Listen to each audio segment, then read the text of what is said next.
हमारा वोट सबको चाहिए, लेकिन हमारी हिफाजत के लिए कोई आगे नहीं आए। सारी सियासी पार्टियों के लीडर कह रहे हैं कि वक्फ बिल खिलाफ है। बिल्कुल है, लेकिन अगर हमसे हमदर्दी है तो चाहे किसी भी सियासी पार्टी के लीडर हो, उसका गट्टा और कलाई पकड़कर बोलो कि हम तो जख्म खाए हैं, सड़कों पे निकलेंगे ही। तुम अपनी पार्टी के झंडा और बैनर के साथ गैर मुस्लिमों को लेकर प्रदर्शन करो तो मैं जानूंगा कि मेरे साथ हो।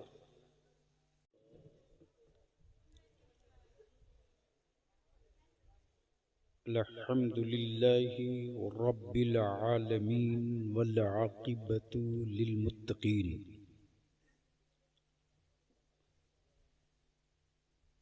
वस्सलातु वस्सलामु अला सय्यदिल मुरसलीन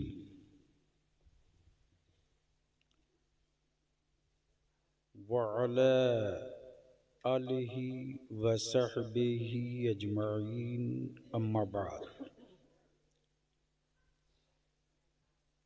फ़अऊज़ु बिल्लाहि मिनश शैतानिर रजीम। बिस्मिल्लाहिर रहमानिर रहीम।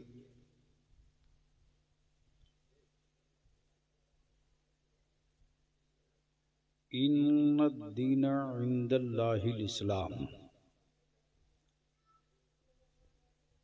आमन्तु बिल्लाहि सदक़ल्लाहुल अज़ीम व सदक़ रसूलुहुन नबिय्युल अमीनुल करीम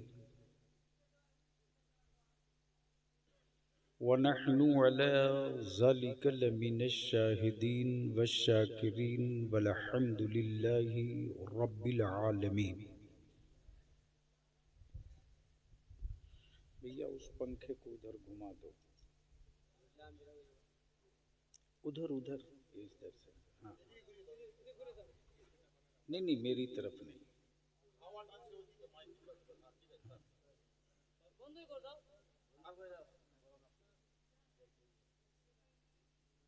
सदर बावकार मुअज़्ज़ज़ उलमाए किराम,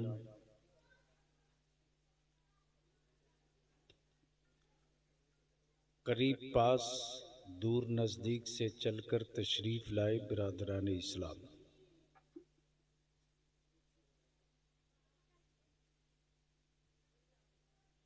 ये सच है कि आपका बलियावी अभी जिस पोजीशन में है,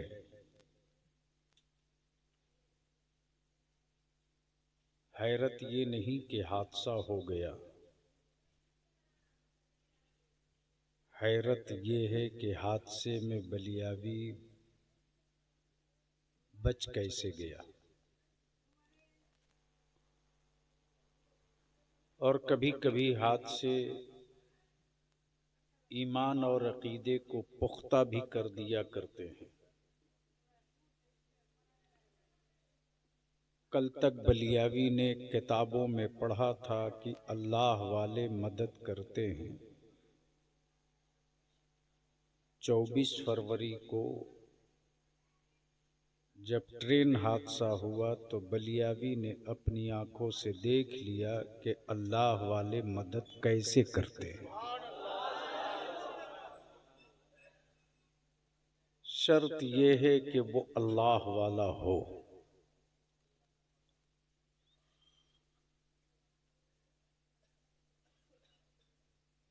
यहाँ के नौजवानों की मोहब्बत, खुलूस और मुस्तकिल तौर से लोग दुआएं करते रहे। सच ये है कि जब कोई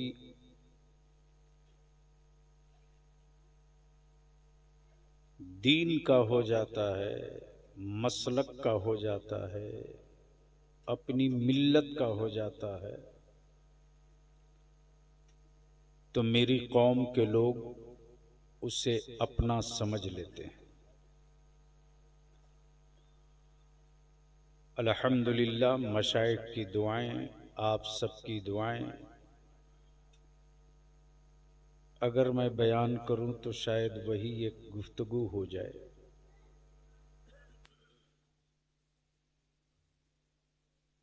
यहाँ के नौजवानों की मोहब्बत और खुलूस हमारे सट्टारी से भी, मोथाबाड़ी से भी, पंडवा शरीफ से भी, पूरे इलाके से, सट्टारी के सदर साहब वगैरह, हमारा ये सफीउल्लाह बाबू, यहाँ तक के चांचल से कुछ नौजवान पटना तक पहुंच गए, जिनको ये भी नहीं मालूम कि मेरा घर कहाँ है, मैं रहता कहाँ हूँ, लेकिन स्टेशन से पूछते पूछते रमजान में कई बच्चे पहुंच गए। ये खून का रिश्ता नहीं है, ये बिरादरी का रिश्ता नहीं है, ये बंगाली और बिहारी का रिश्ता नहीं है, ये मुस्तफ़ा जाने रहमत की गुलामी का रिश्ता है। और यही रिश्ता मेरी पहचान है, और यही रिश्ता कल क़यामत में हम सबकी पहचान कराएगा। और इसी रिश्ते को बचाने के लिए बरेली के इमाम इश्को मोहब्बत आला हजरत बड़े प्यारे अंदाज में आका के नूर पर खतीब बंगाल हजरत मौलाना हसनुज जमा साहब, यानी दिलों को छू जाने वाली, गर्चे मैं बंगला बहुत नहीं समझता,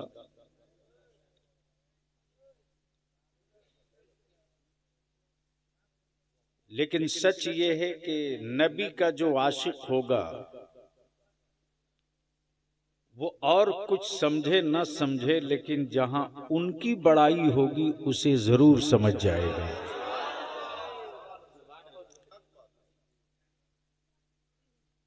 और अल्हम्दुलिल्लाह बड़े अच्छे अंदाज में नातो तकरीर आपने समाअत की। मेरी दुआ है रब्बे कायनात, ये कौन सा गांव है मौलाना फारूक साहब? बाबला दुलालगंज, मोथाबाड़ी, और जहां जहां ईमान वाले बसते हैं, हमारी कौम के, हमारी जमात के नौजवानों को, बुजुर्गों को, माँ बहनों को, बेटियों को अल्लाह ताला उनकी जान माल इज्जत आबरू की हिफाजत करे। बलियावी की गुफ्तगू का 2-3 पार्ट होगा।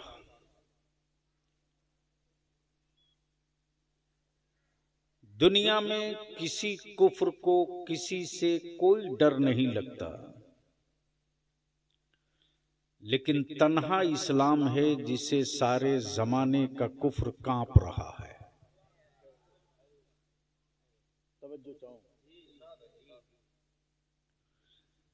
आखिर वजह क्या है? जबकि मेरे पैगंबर सल्लल्लाहु अलैहि वसल्लम ने अपनी उम्मत को, अपने आशिकों को, अपने गुलामों को बदला लेने का कहीं भी तरबियत नहीं दी।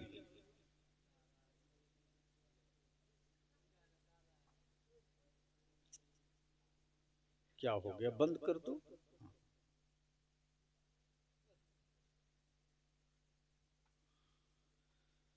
फिर भी पूरी दुनिया में एक तूफान है जिसको देखो उसी को इस्लाम से तकलीफ, और इस्लाम तन्हा मजहब है जिसको किसी से कोई दिक्कत और तकलीफ नहीं है। आखिर तकलीफ की वजह क्या है? तो इसी भारत में जब किसी धर्म विशेष के लोगों ने उनकी आइडियोलॉजी, उनके संस्कार, उनके कर्तव्य और उनके बड़े बड़े मजहबी रहनुमाओं ने भारत के उन दबे कुचले दलित पिछड़े जंगलों बयाबान में रहने वाले गरीबों की बेटियों के बदन से कपड़े उतरवा दिए और ये कह करके कि कपड़ा पहनने का राइट तुमको नहीं है।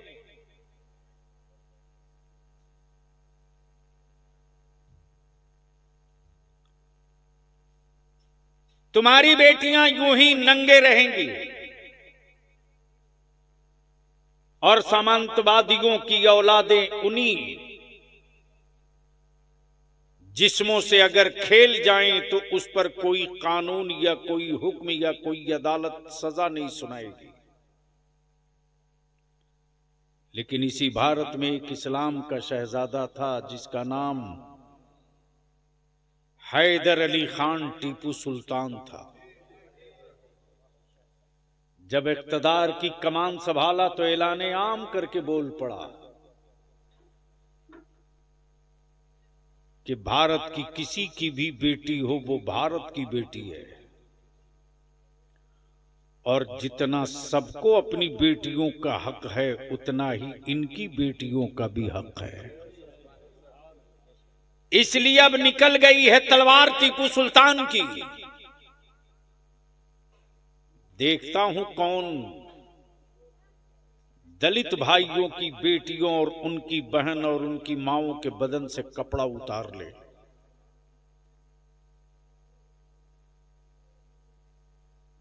अरे क्या कर रही हो?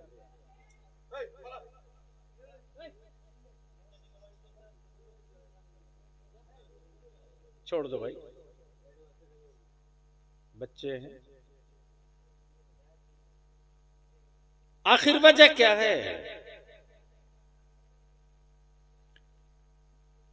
अमेरिका से लेकर इस्राइल तक, भारत से लेकर हर उस मुल्क तक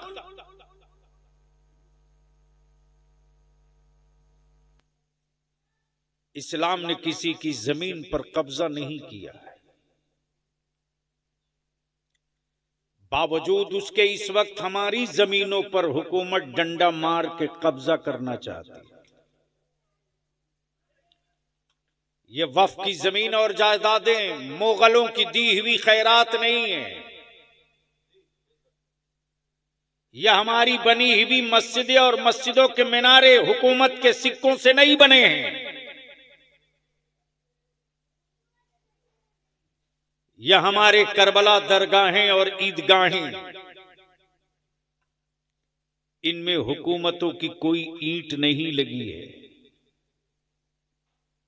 जमीन मेरी, तामीर हमने की। जमीन मेरी, बनाए हम। और अगर कोई हुक्मरां ये सोचता है कि मुसलमान है, कर ही क्या सकता है, तो बलियाबी आज से नहीं बरसों से चीख रहा है। बलियाबी को कमजोर बलियाबी की जमात के आलिमों ने किया।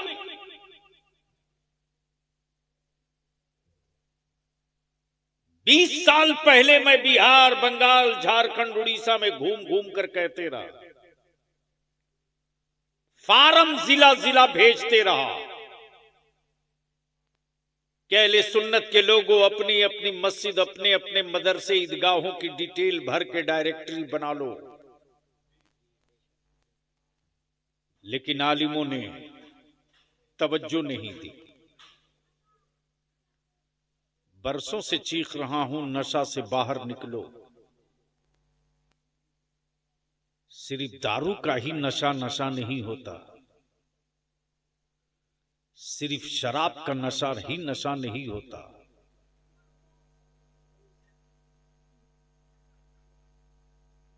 गफलत में अपनी नस्लों को छोड़कर जाना ये नशा से कम भी नहीं होता। वही किया। ए बेटा बैठ जाओ, बैठ जाओ बेटा, बैठ जाओ, क्यों खड़ी हो, या घर जाओ। जगह नहीं है शायद बच्चे को बैठने के लिए, कोई बात नहीं। इसलिए आज बलियाबी की थोड़ी देर गुफ्तगू बड़ी संजीदगी से सुन लीजिए। मैं जानता हूं कि इस वक्त हमारे बच्चों को तरबूज बना दिया गया है। याद होगा इसी मालदा के कई इजलास में मैंने कहा था यह सेकुलरिज्म और कॉम्युनलिज्म धोखा है, धोखा। सबको हमसे सत्ता चाहिए, हमारे बच्चों का हक कोई नहीं देगा। हमारा वोट सबको चाहिए, लेकिन हमारी हिफाजत के लिए कोई आगे नहीं आए। सारी सियासी पार्टियों के लीडर कह रहे हैं कि वक्फ बिल खिलाफ है, बिल्कुल है,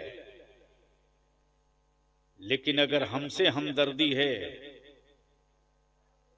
तो चाहे किसी भी सियासी पार्टी के लीडर हो, उसका गट्टा और कलाई पकड़कर बोलो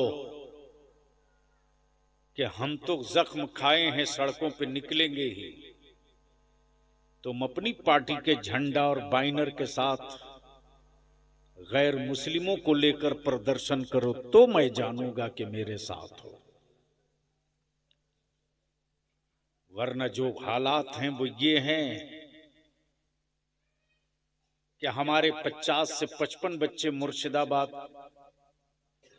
एहतजाज में जेल चले गए।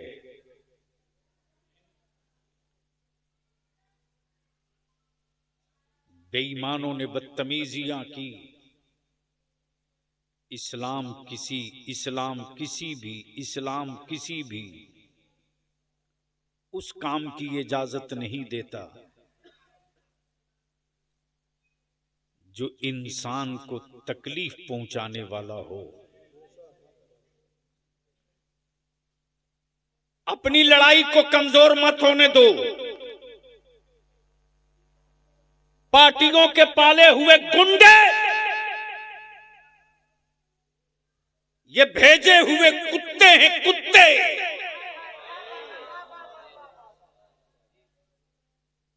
जो गलत हरकतें करते और बदनाम आलिम और मुसलमान होता।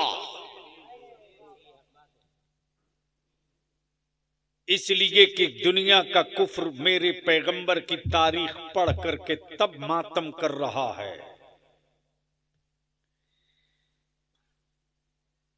इस्लाम बदला नहीं लेता, इस्लाम बदल देता है। इस्लाम बदला नहीं लेता, बदल देता है। और आज कुफ्र उसी से डरा हुआ है। तब पूरी दुनिया में इस्लाम के खिलाफ एक प्रोपेगेंडा सेट कर दिया, नैरेटिव सेट। मुसलमान है जिहादी होगा, मुसलमान है जालिम होगा, मुसलमान है नफरती होगा, मुसलमान है लुटेरा होगा, मुसलमान है डकैत होगा, मुसलमान है कातिल होगा। बलियाबी कहता कल के टूरो, जिस इस्लाम के पैगंबर ने जंग के मैदान में पकड़े हुए कैदियों के हाथों की रस्सियां बंधी हों और बंधी रस्सियों की दर के दर्द से कैदी चीख रहे हों, तो रहमत आलम फरमावे, मेरे सहाबा ये लोग क्यों दर्द से कराह रहे? ये कराहने की आवाज कहां से आ रही?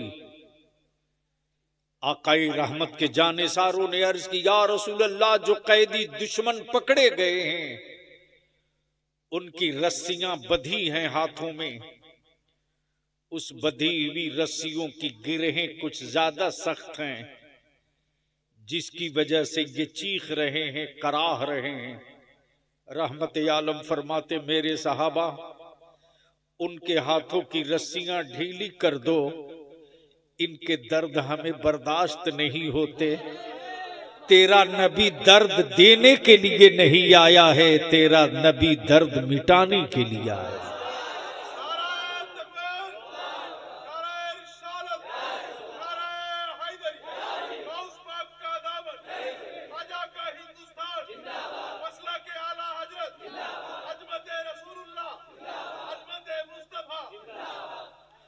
दर्द तो हमने बर्दाश्त किए,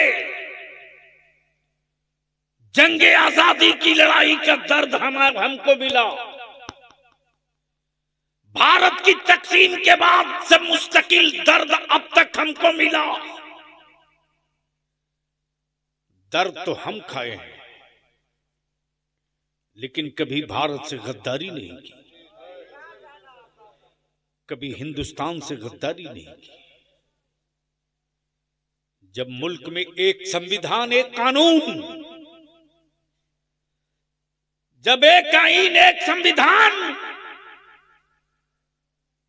तो याद रखो हुक्मरानों, जो ईमान वाला शहादत का जाम पीकर अंग्रेजों को भगाना जानता है, वो ख्वाजा का गुलाम भारत को बचाना भी जानता है। नारे तकबीर, नारे तकबीर, नारे रिसालत। मेरे ख्वाजा का हिंदुस्तान, मेरे ख्वाजा का हिंदुस्तान। मसलके आला हजरत हजरत अल्लामा मौलाना गुलाम रसूल बलियाबी साहब किबला। नारे तकबीर, नारे रिसालत। जख्म खाकर मुस्कुराते रहना, ये मेरे नबी की सुन्नत है। जख्म खाकर मुस्कुराते रहना, ये मेरे मुस्तफा की सुन्नत है। लेकिन बलियाबी तो परेशान है यार। फेसबुक, व्हाट्सएप पे कुछ मुल्ले हमारी औलादों को तख्ते मश्क बनाना जानते, जिनको ये भी पता नहीं कि इस वक्त बिल कानून में क्या है।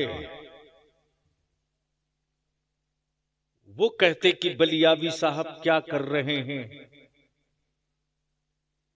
इनका जमीर कब जागेगा। और जब बलियावी कहता है कि 10 अप्रैल को मैंने मीटिंग बुलाई है, आपका जमीर जाग गया हो तो मीटिंग में तशरीफ लाइए, तो कोई जवाब नहीं आता। जो पहला काम है वो ये है कि हमको गैरों ने नहीं, अपनों ने लूटा है।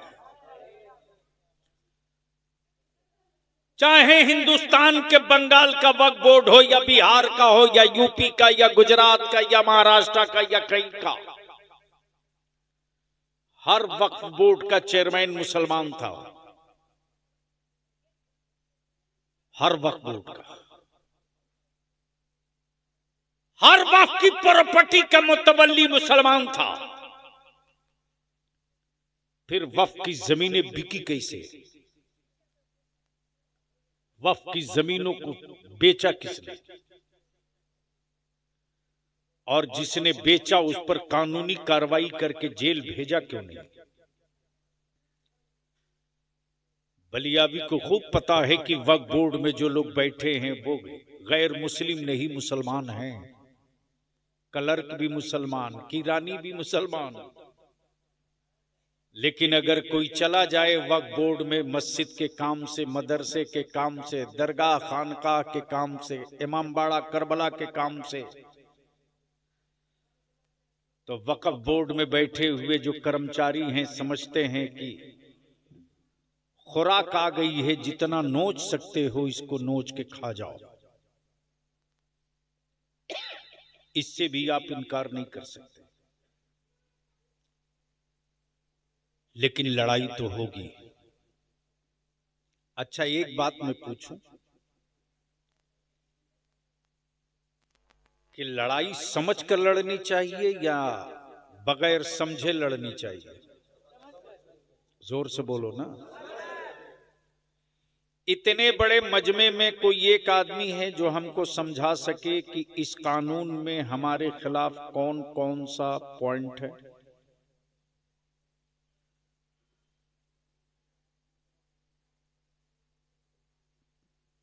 जीरो।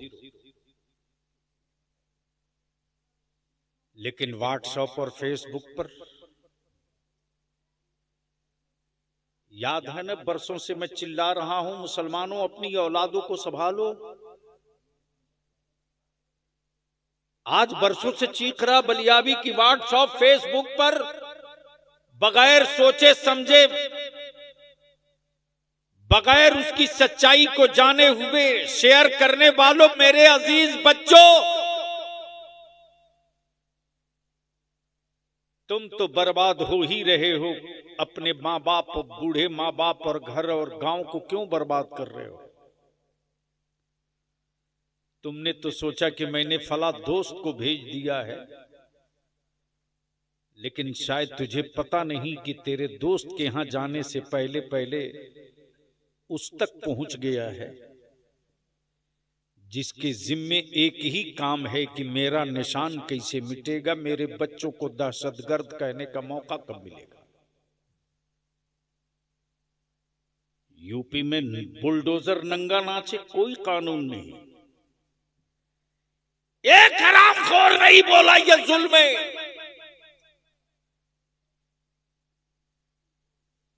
लेकिन मुर्शिदाबाद पर सब सबक पढ़ाने, ज्ञान देने आ गए। मैं इसकी सख्त निंदा मजम्मत करता हूं। किसी मजहब का कोई हो, आप अपनी बात करो, अपने हक की बात करो।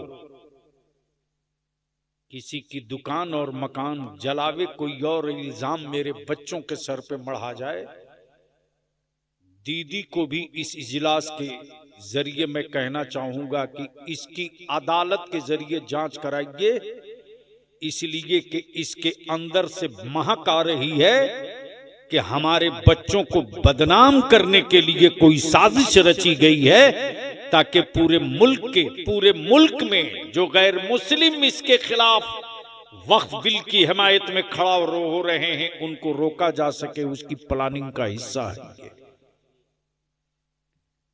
इसकी जांच होनी चाहिए। बोलो, होनी चाहिए कि नहीं होनी चाहिए? होनी चाहिए कि नहीं होनी चाहिए? जांच अगर कोई जज कर दे बढ़िया से तो जरूर निकल आएगा कि मुसलमानों को बदनाम कराने के लिए, इस लड़ाई को कमजोर करने के लिए और हिंदू मुस्लिम को बांटने के लिए यह हरकत कराई गई है। इसलिए मैं गुजारिश करूंगा, यूट्यूबर जितने हमारे बैठे हैं, विजुअल और शेयर बढ़ाने के लिए अल्लाह के वास्ते वो हेडिंग मत लगाओ। इससे तुम्हारा थोड़ा भला होगा, लेकिन नुकसान बहुत हो जाएगा तेरी मिल्लत का। तो थोड़ी देर गुफ्तगू कर दूं।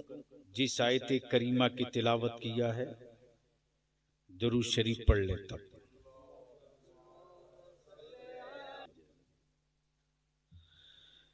आखिर इस्लाम से लोगों को तकलीफ क्यों है? तो एक मैंने बहुत तारीखी बात कह दी, इस्लाम बदला नहीं लेता, इस्लाम बदल देता है। तवज्जो चाहूंगा अहले स्टेज, सदर साहब, मौलाना देखेंगे। इस्लाम बदला नहीं लेता, बदल देता। कैसे बदलता है? कैसे बदलता है? अब वही सुन लो तो बात मुकम्मल हो जाए। तारीख यही रही है कि बेटियां गाड़ी जाती थी और गाड़ने वाला कोई और नहीं, बाप होता था।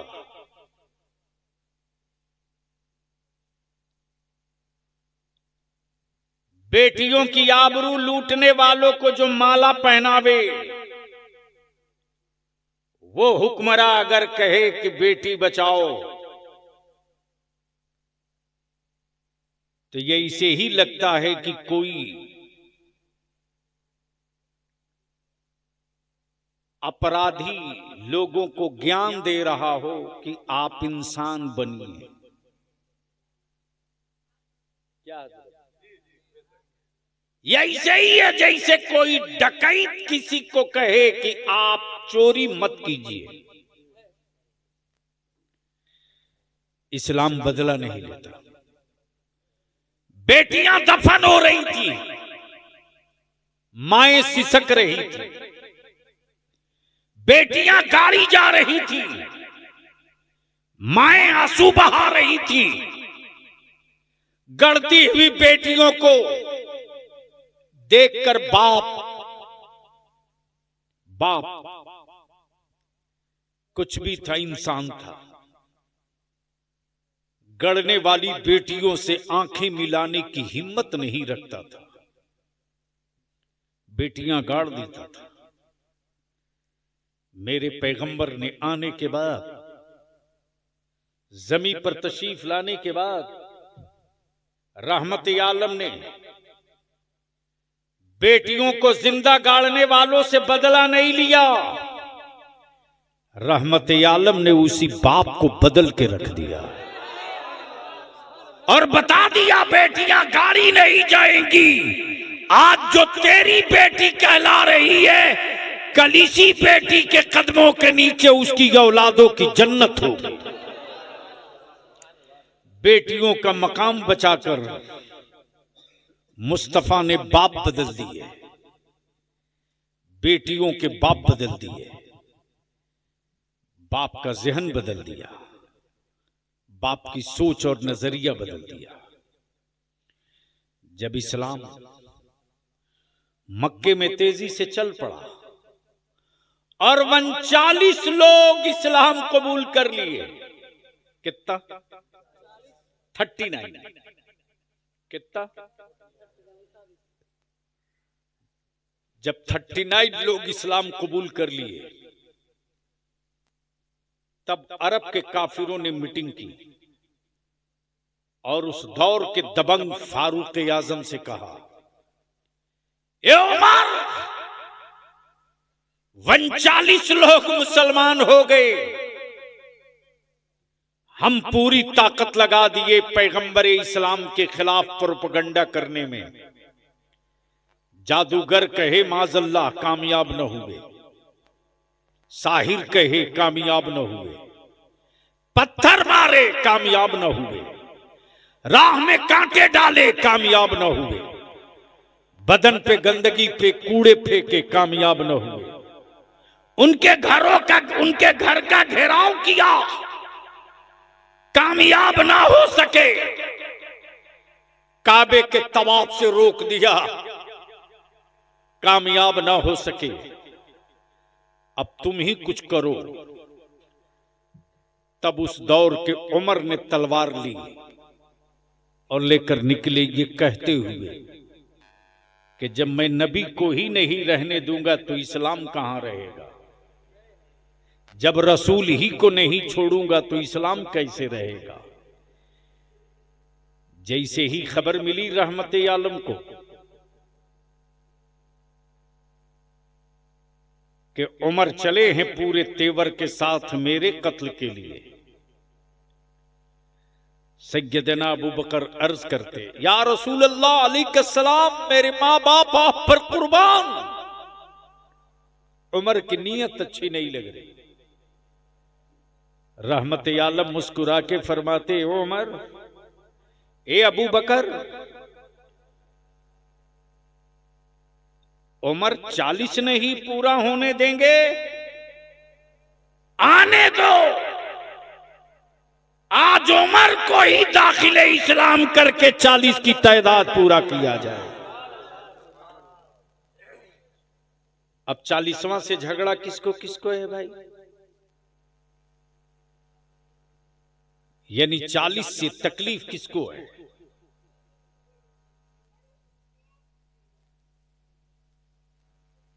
इस पर फिर कभी इस इलाके में आएंगे, कोई याद दिला देगा तो गुफ्तगू लंबी हो जाएगी। चूंकि डॉक्टर के एडवाइस के हिसाब से मैं कुछ ज्यादा आगे जा रहा हूं। मुंह में 6 टाके अंदर पड़े थे। 1 माह 10 दिनों तक तेरा बलिया भी सिर्फ लिक्विड और दुआओं पे बाकी रहा। मुसलमान इस्लाम बदला नहीं लेता, बदल देता है। जब सैयदना उमर चले थे तलवार लेकर, तब रास्ते में किसी ने मुस्कुरा के कहा, ए उमर बड़ा इतरा के जा रहे हो, कहां जा रहे हो?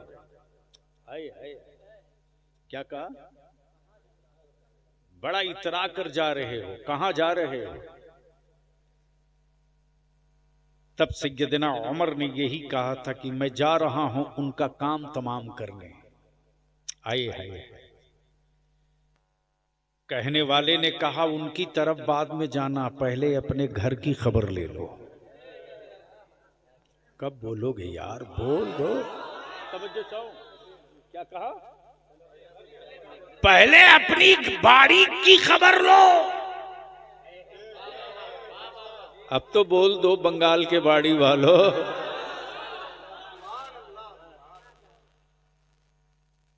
जैसे ही सुने उमर तो झुंझुला उठे, लौटे घर। जाने जब चल पड़े तो अगले ने कहा अपने घर अपनी बहन की खबर लेना। तो सबसे पहले वो भागे अपनी बहन के घर। अल्लाह अकबर, क्या मंजर रहा होगा मुसलमान, सोच कि भाई के हाथ में तलवार है, कत्ल के इरादे से बहन को आया है। इस्लाम बदला नहीं लेता, बदल देता। जैसे ही सैयदना फारूक आजम तलवार लेकर आए हैं, दरवाजे पर जैसे ही कदम रखा, अंदर से कुरान करीम की तिलावत की आवाज आ रही। जैसे ही सैयदना उमर ने कदम बढ़ाना चाहा, फारूक आजम की बहन शेरनी की तरह गरज पड़ी, खबरदार उमर, आगे मत बढ़ना, खबरदार, वही ठहर जा, वही रुक जा। फारूक आजम कहते, ए बहन तुम क्या पढ़ रही थी? एक बार और पढ़ दो। बोल यार, बोल यार, बोल यार, अरे जोर से बोल, जोर से।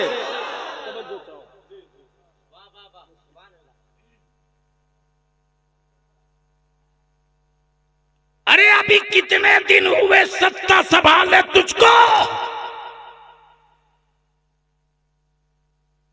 क्या क्या तूने बेच दिया? ये उस उमर की बात बलिया भी कर रहा जिस उमर के इक़्तिदार में कभी सूरज नहीं डूबा था। तुम 140 करोड़ न संभाल सके, वह मेरा अमीरुल मोमिनीन फारूक आजम है जिसकी हुकूमत दरिया और समंदर पर भी चला करे। बात तुम इस्लाम की करते हो। डर इसीलिए लगता है, तब एक नैरेटिव और प्रोपेगेंडा सेट किया गया कि जहां लोग सटा इस्लाम के करीब, कि चेहरा नहीं दिल बदल देगा इस्लाम, खानदान बदल देगा इस्लाम। इसीलिए कुफ्र डरा डरा है और इस्लाम और कुरान के खिलाफ प्रोपेगेंडे करा रहा। वो चाहे ट्विटर हो कि मीडिया सेल हो कि ये जितने यूट्यूबर हो, सबको सुपारी दे रखा है। लेकिन बलिया भी कहता, अकल के टूअरो, जब कोई वायरलेस और कोई सैटेलाइट न था, तब इस्लाम मक्के से भारत आ सकता है, तो भारत का इस्लाम कुफ्र के आंगन में भी जा सकता है।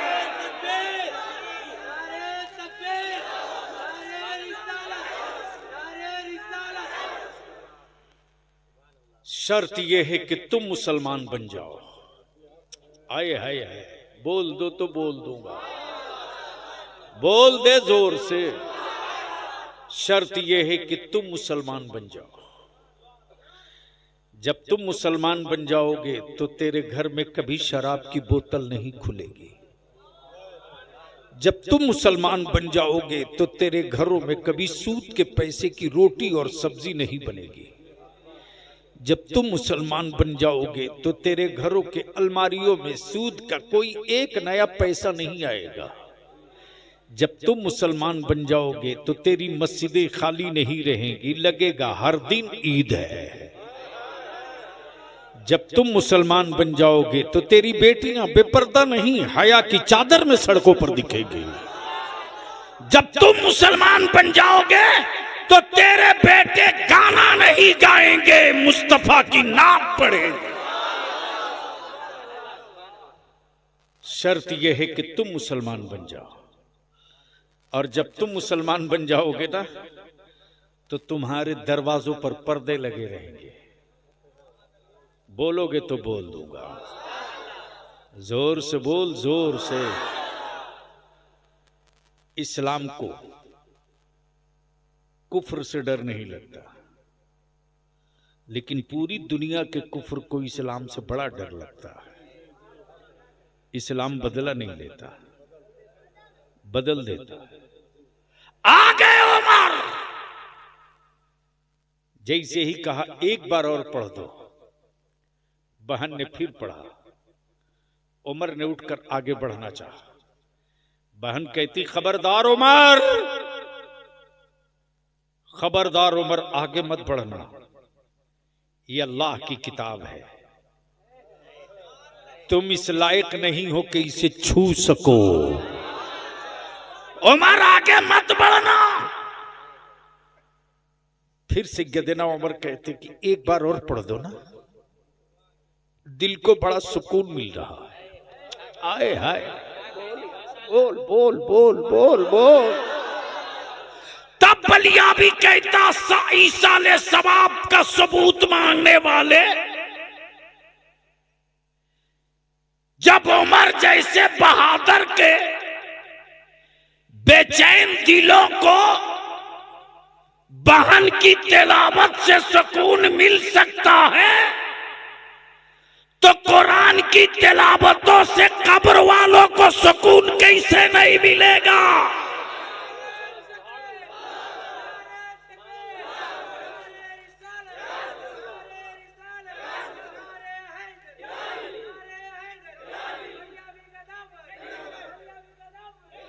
अरे भैया ये नारा मत लगाओ। इस वक्त पूरा बंगाल और खास तौर से उत्तर दिनाजपुर, मुर्शिदाबाद, मालदा, रायगंज, बीरभूम, मिदनापुर, पूरे बंगाल में बेपूंजी का अच्छा कारोबार तो यही है।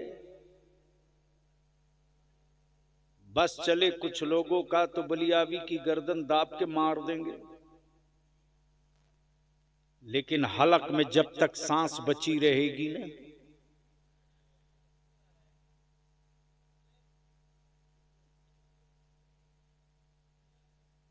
उनके खिलाफ बलियावी की जंग जारी रहेगी, जो मेरे आका की उम्मत के जवानों को अंधभक्त बनाने की बात करते। हम मुस्तफा के आशिक बनेंगे, किसी का अंधभक्त नहीं बनेंगे। लेकिन यहां तो तमाशा हो गया है कोई मुफ्ती जो आला हजरत के फतवे से हट करके कोई एक फतवा दे दे।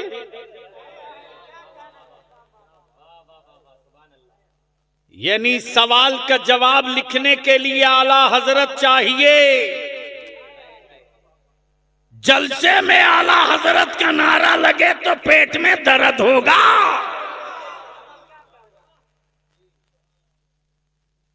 ऐसे लोगों को पहचानो, खूब कायदे से पहचानो, बहुत ढंग से पहचानो, और अंधभक्त मत बनाओ, नबी का आशिक बनाओ। अब जहन को यही रोक लो। जैसे ही सैयदना उमर ने कहा एक बार और पढ़ दो, बड़ा सुकून मिल रहा है, बेचैन दिल को बड़ा सुकून मिल रहा है। बहन ने फिर कुरान करीम की उसी आयत करीमा को दोहराया। अब उमर उठे हैं, तलवार लिए चले हैं मुस्तफा की बारगाह में। देख रहे हैं सैयदना अबू बकर सिद्दीक आकाए रहमत की तरफ मुखातब होकर अर्ज करते, या रसूल अल्लाह अलैहिस्सलाम। उमर के हाथों में तलवार है, उमर इधर ही आ रहा है, नीयत अच्छी नहीं लगती। आकाए रहमत ने क्या कहा, ए अबू बकर घबरा मत, घबरा मत, घबरा मत, आज उमर को ही बदल दिया जाएगा। तवज्जो चाहो, तवज्जो चाहो। ये नहीं कहा कि उसकी तलवार से उसे मार दिया जाएगा, इसलिए कि मेरा नबी मारने की बात नहीं करता, मरने वालों को जिंदा रखने की बात मेरा मुस्तफा किया करता। इसलिए इस्लाम बदला नहीं लेता, बदल देता है।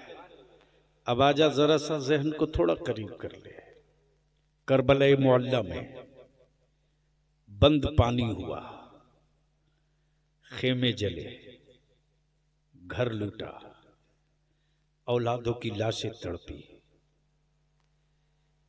क्या क्या न हुआ। लेकिन खानदाने मुस्तफा के लोगों ने बदला नहीं लिया। एक नन्हे अली असगर की, एक नन्हे अली असगर की प्यास ने पूरे नक्शे को बदल के रख दिया और बता दिया कि देख, पानी की औकात क्या है, हुकूमत की औकात क्या है, और मुस्तफा की आल की और नबी के लाल की हिम्मत क्या है। लेकिन एक बात यहां दिल खोल करके बहुत कायदे से दिमाग में बात बैठा लो। कोई हो, किसी खानकाह का हो, किसी दारुल उलूम का हो, कितना हो बड़ा मुफ्ती मौलाना बनने का दावा करे, अगर किसी सहाबी रसूल बिलखसूस अमीरुल मोमिनीन सैयदना अमीर मुआविया की शान में गुस्ताखी करे तो समझ लेना ये यजीद के लश्कर का हो सकता है, हुसैन का आशिक नहीं हो सकता। और सुन मेरे आका की हदीस सुन, मेरे आका की हदीस सुन, मफहूम अर्ज कर दूं, वक्त नहीं। मेरे आका करीम फरमाते हैं, मेरे किसी भी सहाबी की कोई तौहीन करे, क्या कहा, मेरे किसी सहाबी की अगर कोई तौहीन करे तो समझ लेना कि वो जहन्नम के कुत्तों में से एक कुत्ता है। किसी भी सहाबी की है, मेरा गौसे आजम है, लेकिन सहाबी का मर्तबा नहीं है। मेरा गरीब नवाज, मेरा ख्वाजा गरीब नवाज है, लेकिन किसी सहाबी के रुतबे का नहीं है। अल्लाह अकबर, अल्लाह अकबर, अल्लाह अकबर। मालूम है हजरत सैयदना खालिद बिन, हजरत सैयदना खालिद की मैदान जंग में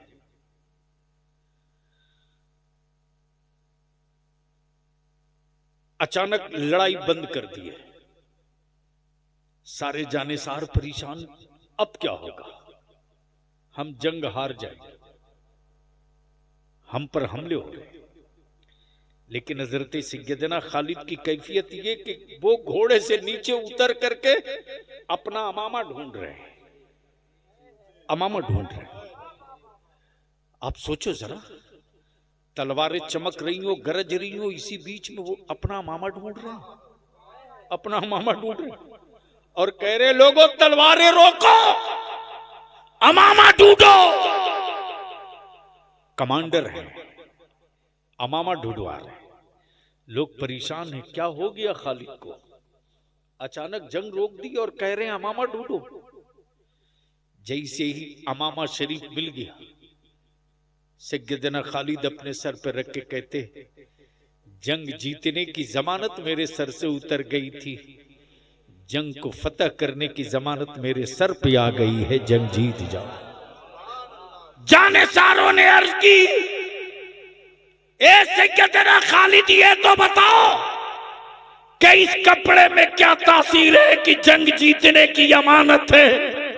सैयदना खालिद फरमाते, मेरे जानेसारों, मेरे जाबाजों, इस कपड़े की कीमत नहीं है, लेकिन इस कपड़े में मेरे आका का मुँह मुकद्दस रखा हुआ है और खालिद का अकीदा और ईमान और इश्क ये है कि जिस मैदान में मुस्तफा का मुँह मुकद्दस होगा वो जंग हम ही जीतेंगे। मेरे अजीज, क्या हुआ बाबू, कुछ याद आ गया उसको? नहीं नहीं,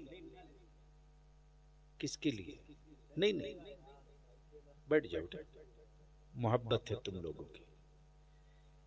याद रखना, हम अपने उलमा से बार बार कहते हैं, हमारे बच्चों की इस मोहब्बत को आप रायगा मत जाने दीजिए।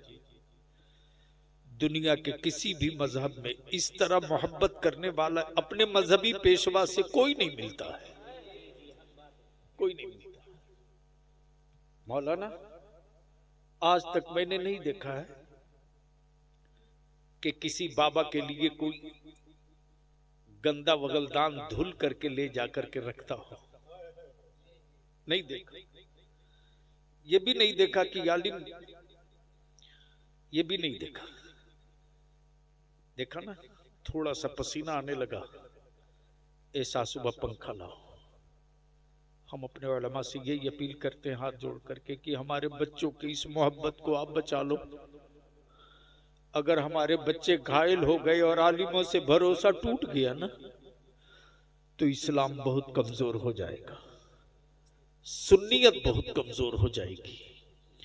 और इस भरोसे को अगर आपने और जीत कर मजबूत कर लिया ना, तो आज भी मेरी कौम के उन बच्चों में जो मजदूर है, जो लेबर है, जो खटता है, जो ईंट जोड़ता है, जो दीवार पर प्लास्टरा करता है, जो सेंटरिंग ठोकता है, जो दिन में मजदूरी करता है, जो ऑफिसों में कलम चलाता है, जो तिजारत करता है, आज भी मेरे जवानों के दिलों में इतनी मोहब्बत आलिमों के लिए है ना, इतनी मोहब्बत है कि ये मोहब्बत दुनिया के किसी और मजहब के लोगों के जवानों के बीच नहीं है। इसको बचा लीजिए, इसको बचा लीजिए। अगर इसको बचा लिए ना, तो मेरा दावा नहीं, यकीन है कि हमारे बच्चे खुद भूखे रह लेंगे, लेकिन अपने मजहबी पेशवा को कभी भूखा नहीं रहने देंगे, कभी नहीं रहने। आलिम जरूरत पूरी कर सकता है, हमारे बच्चे आलिम की जरूरत पूरी कर सकते। हमारे बच्चे किसी आलिम या किसी शायर की लालच पूरी नहीं कर सकते। और मैं कहूंगा अहले सुन्नत के जवानों से, आलिमों को जलसों में बुलाओ जो दरसगाहों से फारिग हो, नबी के आशिकों को जलसे में बुलाओ। भाड़े की फौज से जंग नहीं जीती जा सकती, तो भाड़े के मौलवी और भाड़े के शायर से तुम मसलक कैसे बचा सकते हो? बचाओ इसको। मैं जानता हूं मेरी बातों से बहुतों को तकलीफ होगी, लेकिन इसका बलियाबी की सेहत पर कोई असर नहीं पड़ता। पैसे सबको चाहिए, जरूरत भर की रखो तो सुकून से जियोगे। पैसे के लिए लालची बनोगे तो तिजोरियों में सिक्के और गड्डियां तो मिल जाएंगी, लेकिन जब ठोकर खाकर गिरोगे तो दुआएं तुझको नहीं मिलेंगी। इस्लाम बदला नहीं लेता। बोल यार, बोल बोल बोल बोल।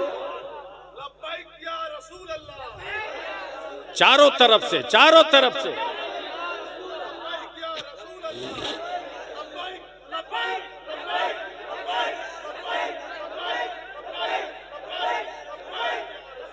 चारों तरफ से हाथ उठा लो, बता दो इकट्ठा हो गए हैं मुस्तफा वाले। अल्लाह, मेरे साथ लगा दो, सारा मजमा हाथ दोनों उठाना। लब्बैक या रसूल अल्लाह, अल्लाहुम्मा लब्बैक या हबीब अल्लाह, लब्बैक या रसूल अल्लाह। नीचे करो। इस्लाम बदला नहीं लेता, बदल देता है। और इसीलिए गुजरात वाले को डर लगता। प्रॉब्लम इसी का है कि हर तरह का ऑफर और छूट देने के बाद भी अब्दुल्ला महेश न बना, शाकिर रमेश न बना,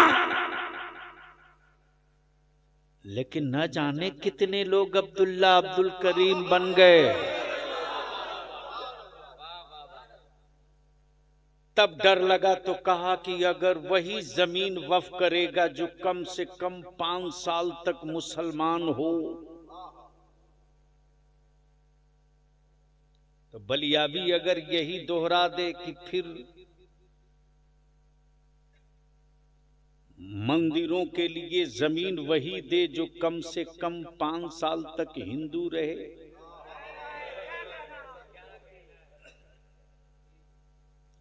अरे भारत के संविधान ने सबको छूट दी है, जिसको जो धर्म अच्छा लगे कबूल करो। तो उनको डर इसी बात का है कि इस्लाम की पाकीज़गी, इस्लाम की दी हुई हया, इस्लाम का तसव्वुरे ज़कात, इस्लाम में ईसाले सवाब के लिए दान पुण्य, इस्लाम में मसावात और बराबरी का हक, इसलिए कि उनके यहां उनके धर्म की किताबें सब नहीं पढ़ सकता। डर इसी बात का है कि उनकी किताबें एक बिरादरी विशेष के लोग पढ़ेंगे, लेकिन इस्लाम का कुरान तो वो किताब है कि कोई भी पढ़ सकता है। डर लगता है कि यही कहीं सबको बदल न दे। तब बलिया भी कहता है तुम अपना पिजड़ा मजबूत रखो, इस्लाम की खुशबू जो फैलेगी तो पिजड़े की तीरियां नहीं टूटेगी, परिंदा बदल जाएगा।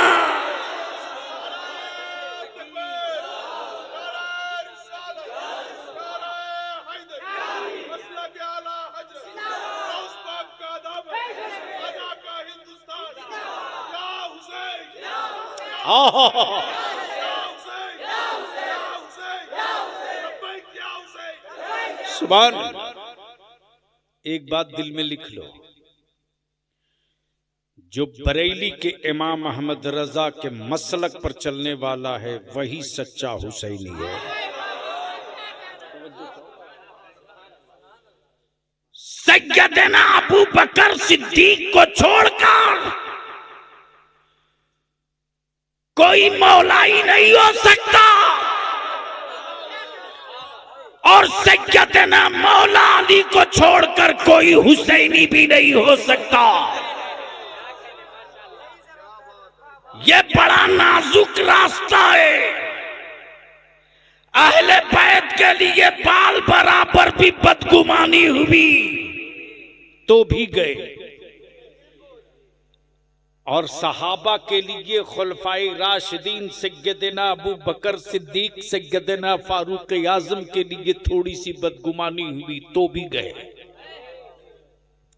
आई है। अब जरा दिल लगा तो मैं तुझको आंखों से दिखा दूं और एक बहुत बड़े फितने को आज दफन कर दो। देखना चाहोगे? कितना टाइम हो गया? ओहो, बहुत देर बोल दी। क्या चाहते हो आगे फिर तकरीर ना? जो मेरी सेहत है, मैंने मोहब्बतों का ख्याल किया, तो जिस तरह आप मेरी सेहत का ख्याल करोगे। बस एक वाकया। अच्छा, एक बात बताओ कि मेरे आका करीम सल्लल्लाहु अलैहि वसल्लम के गुंबदे खजरा में दाएं और बाएं कौन लेटा है?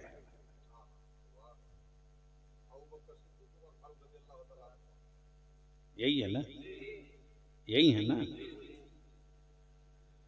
मेरे आका ने मौला अली को क्यों नहीं रखा?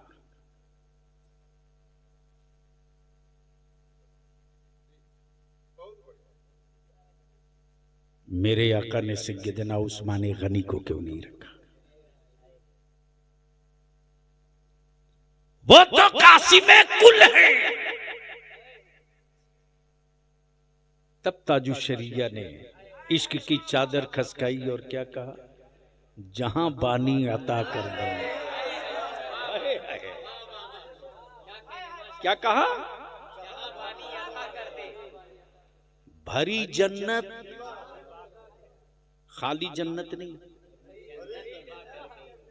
बोल यार, बोल यार, बोल। उनमें हमें यही फर्क है, वो सिर्फ जन्नत मांगते हैं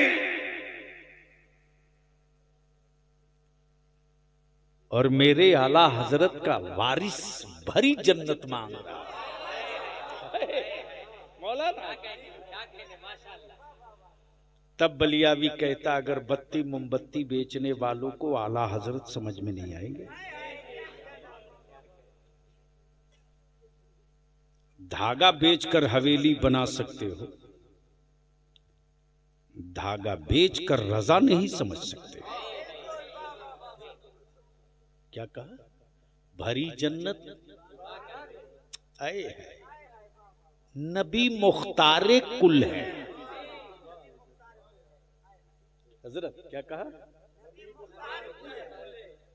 ये नहीं कहा कि सिर्फ मुख्तार है। मुख्तारे कुल का क्या क्लियर कर दिया कि बादे अल्लाह जो किसी के पास नहीं, वो सब मोहम्मद रसूलुल्लाह के पास है। जो नबी का नहीं वो हमारा नहीं। हाय हाय मेरी अजीज, गोया मेरे आका की निगाहे नबूवत देख रही थी कि कल का फितना होगा, मेरी उम्मत को तोड़ा जाएगा, कुछ लोग मेरी आल को ढाल बनाएंगे और कुछ लोग मेरे सहाबा को ढाल बनाएंगे और उम्मत के टुकड़े किए जाएंगे। तब नबी ये कौनैन ने फरमाया, कब कब जब खाने काबा से बुतों की सफाई हो रही थी और एक बुत बहुत ऊपर था। एक बुत बहुत ऊपर था, तो सैयदना मौला अली शेर खुदा फातिह खैबर ने अपना कांधा पेश किया और क्या कहा? या रसूल अल्लाह, मेरे कांधे पर सवार हो जाइए। नबी रहमत ने क्या फरमाया? ए अली, तुम नबूवत का बोझ नहीं बर्दाश्त कर सकते। अल्लाह अकबर, अल्लाह अकबर। तुम नबूवत का बोझ नहीं उठा सकोगे। लेकिन जब हिजरत की रात आई और आकाए रहमत मक्के से हिजरत किए तो जहां तक रेतीली जमीन रही मुस्तफा पैदल पैदल, और जहां से पथरीली जमीन मिली आकाए रहमत फरमाते अबू बकर इधर आओ, अबू बकर इधर आओ, अपना कांधा लाओ, सवार करो मुस्तफा को, सवार करो मुस्तफा को। कांधा सैयदना अबू बकर का, सवार नबियों का ताजदार हो रहा। गोया उसी दिन क्लियर हो गया कि आकाए रहमत के बाद इस उम्मत का बोझ किसी और के कांधे पर नहीं जाएगा, सैयदना अबू बकर के कांधे पर जाएगा। और उसी दिन क्लियर हो गया। आकाए पाक ने गुंबदे खजरा में दाईं तरफ अबू बकर को, बाईं तरफ फारूक आजम को, इसके पीछे किए भी राज कि अदब सीखना हो मेरी बारगाह में आने का तो अबू बकर से सीख कर आना, और अगर गुरूर में आओगे तो कल भी उमर की तलवार थी, अब भी उमर की तलवार है।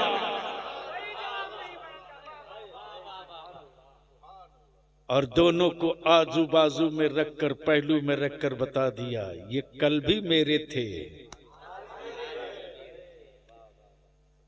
और सिर्फ यही नहीं बल्कि गवाह बना दिया। आए है, मालूम है तुझको? नहीं मालूम है, क्योंकि अब तो हमारे यहाँ जलसों में तकरीरें जो हो रही हैं, हमको तो तकरीर आती नहीं, ये तो मेरे ताजदारे अहले सुन्नत मुफ्ती आजम की अता है, रईसुल कलम ताजु शरिया की दुआ है, वरना मुझ जैसा कम पढ़ा कहाँ से तकरीर कर सकता है। ये मेरे बस का नहीं। मेरे अजीज, बस ज़हन को थोड़ा सा करीब कर लो, थोड़ा सा। इस्लाम बदला नहीं लेता। जोर से बोल, जोर से बोल, जोर से। ये वही इस्लाम है जिसने मक्का बदल दिया, बेटियों का वकार बदल दिया, बूढ़ों का मकाम बदल दिया, काबे की अजमत बदल दी। ये वही इस्लाम है। जब भारत में आ गया, कहां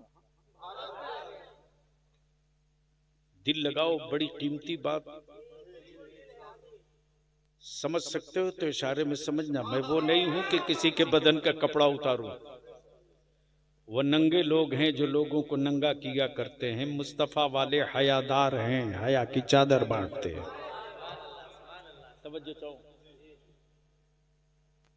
लोग तलवारों पर धार लगा के बैठे थे, ये कह रहे थे कि हम ही रहेंगे, दूसरा थोड़ी आने वाला है।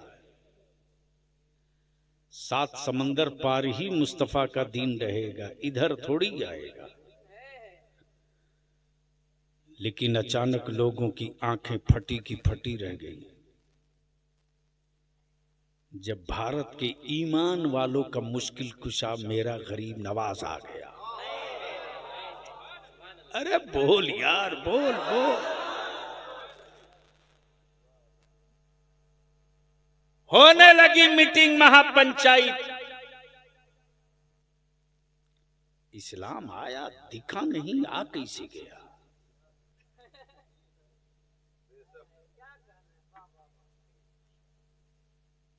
हजरत मौलाना फारूक ने, उमर फारूक साहब आए और हजरत मौलाना अबुल हसन जमान साहब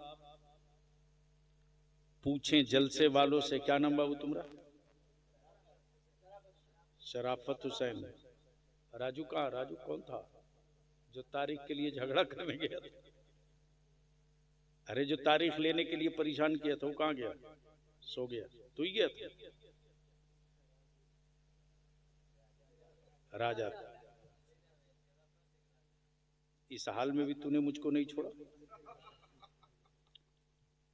दूसरा होता तो पहले बोलता कि देखो मैं तो इस हाल में हूं, कैसे आऊं।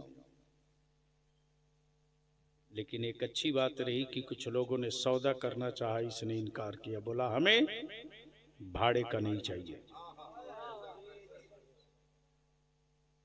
अपने जलसों को जलसा रखो, तफरीह का सामान मत बनने दो। मैं ये अर्ज कर रहा था, क्या कर रहा था, आ गए मौलाना उमर फारूक साहब और मौलाना हसनुज़्ज़मा साहब पूछ रहे हैं कि मौलाना उमर फारूक दिखे नहीं लेकिन आ गए, रास्ता तो यही था, आए किधर से? तो सट्टारी के सदर साहब ने कहा, रे मैं तो यही इसी रास्ते से आया हूं, मेरे आगे आगे तो वही जा रहे हैं। लगता है आपकी नजर दाएं बाएं गई होगी, इसी बीच में वो आ गए। बददिल लगाना, इस्लाम बदला नहीं लेता। जैसे ही देखा कुफ्र की मीटिंग शुरू, बैठ गए मठाधीश। ये है कौन जिसके दाएं बाएं आगे पीछे इर्द गिर्द भीड़ लगी है? और कमाल ये है कि जो भी जाता है उसी के साथ उसी के प्याले में खाता है। यहां तो एक दूसरे के कुएं पर पानी नहीं लेने दिया जाता। वो चले हैं इंसाफ करने मुसलमानों के साथ, जो आज तक अपने कुएं से किसी दलित को पानी नहीं लेने दिए।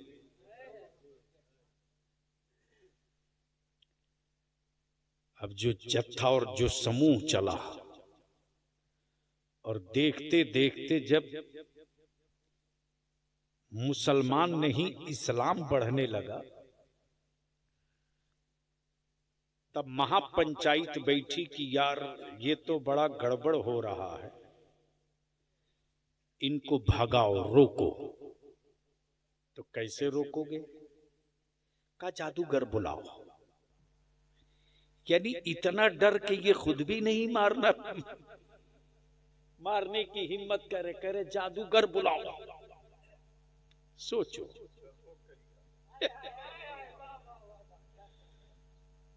जो जादूगर से इस्लाम को मरवाना चाह रहे,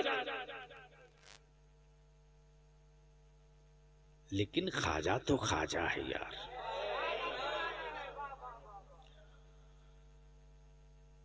क्या बात रही ईमान वालों के मुश्किल कुशा बलिहारी जाऊं मेरे गरीब नवाज। क्या दवा इलाज किया है, क्या बढ़िया जल पानी का व्यवस्था किया है। भेजा खड़ा उनको, पीटते पाटते कूटते पीटते लाई नीचे।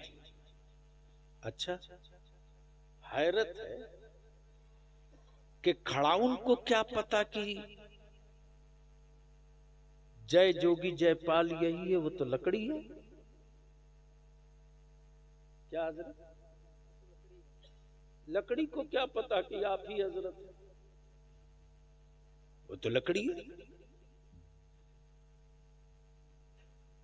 लकड़ी जाकर आसमान से ढूंढ लाई नीचे। चल नीचे चल, बहुत गुंडई कर लिया, चल। तब देखा अब तो यहां भी चुक गए, अब क्या करें? कहा पानी बंद करो आना सागर का। क्या कहा? बंद करो पानी, अपने ही ठीक हो जाएंगे। तब मेरे गरीब नवाज खान ने फरमाया, अकल के टूअरो, तुम पानी बंद करोगे, मैं आना सागर ही बदल के रख दूंगा। जो बदला है आना सागर, तो कुफ्र कांप गया। तब बलियावी कहता है कि इस्लाम बदला नहीं लेता, बदल देता है। हम आपसे अपील करेंगे, गुजारिश करेंगे, वक्फ बिल, वक्फ कानून पर एहतजाज हो तो पुरअमन हो, और किसी भी सियासी पार्टी के लीडर को मत जमा होने दो अपने आंदोलन में, वरना सत्ता पक्ष और विपक्ष दोनों मिलकर अपनी राजनीति के लिए हरकतें कुछ ऐसी कर देंगे और इल्जाम मेरे बच्चों के सर आएगा।